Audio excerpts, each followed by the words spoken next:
मैं सबसे पहले नाम लूंगा गूगल के सीईओ सुंदर पिचई। आप सोचिए कि अगर गूगल के सीईओ सुंदर पिचई आगे आए हैं मदद करने के लिए, तो सोचिए कि उन्होंने देखा होगा कि हिंदुस्तान में हालात कितने खराब हैं। यस और नो? और वाकई में हालात खराब है, यह बात बहुत दूर तक जा रही है, बहुत दूर तक। सुंदर पिचई हिंदुस्तान की मदद करने के लिए, इंडिया की मदद करने के लिए आगे आए हैं। उन्होंने क्या लिखा है जरा आप देखिए। ओवरऑल 135 करोड़ रुपए डोनेट किया उन्होंने, 135 करोड़ अलग अलग वे से उन्होंने डोनेट किए, जो कि सहायता हिंदुस्तान तक पहुंचेगी। कैसे पहुंचेगी? उन्होंने लिखा, devastated to see the worsening COVID crisis in India. उन्होंने लिखा कि कोविड के जो क्राइसिस इंडिया में हो रहे हैं उनसे मैं पूरी तरह से टूट चुका हूं। और सबसे खास बात, गूगल एंड गूगलर्स का क्या मतलब है? गूगल खुद जिसने 135 करोड़ की मदद की है, और गूगलर्स का मतलब जो एम्प्लॉइज गूगल में काम करते हैं उनको उन्होंने गूगलर्स कहा है।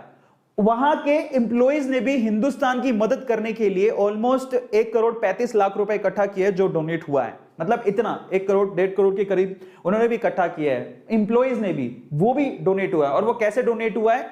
गिव इंडिया को दिया जा रहा है और यूनिसेफ को दिया जा रहा है, जो मदद एक्चुअली इंडिया को इनडायरेक्ट वे से पहुंचेगी। और हाईली रिस्क पर उन्होंने कहा है कि हमारी कम्युनिटी हाईली रिस्क पर है, इसलिए हमें भी ध्यान देने की जरूरत है, और इसीलिए उन्होंने मदद की। अब आप ये सोचिए कि देखो, यहां से अच्छे इंसान और फायदा उठाने वाले इंसानों का पता लग जाता है। क्या इन्होंने कोई गलत बात की? नहीं, इनको पता लगा सिचुएशन बहुत खराब है, इन्होंने बोला हम मदद करेंगे। गूगल से 135 करोड़ की मदद आई है, ये मदद हिंदुस्तान तक पहुंचेगी और लोगों तक जाएगी।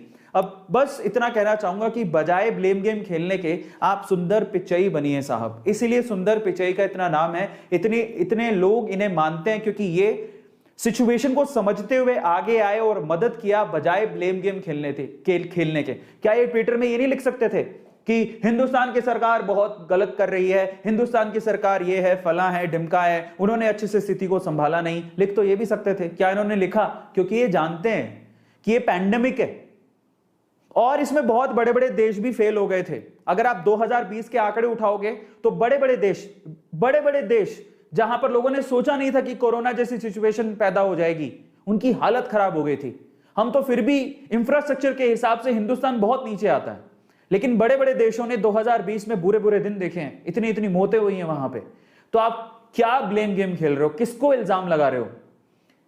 जरा सोचने की बात है। मुझे कहना तो नहीं चाहिए, लेकिन ये हो गलत रहा है। आज हमें मदद की जरूरत है, आप आगे आइए, और मदद नहीं कर सकते तो प्लीज आप कड़वाहट मत फैलाइए।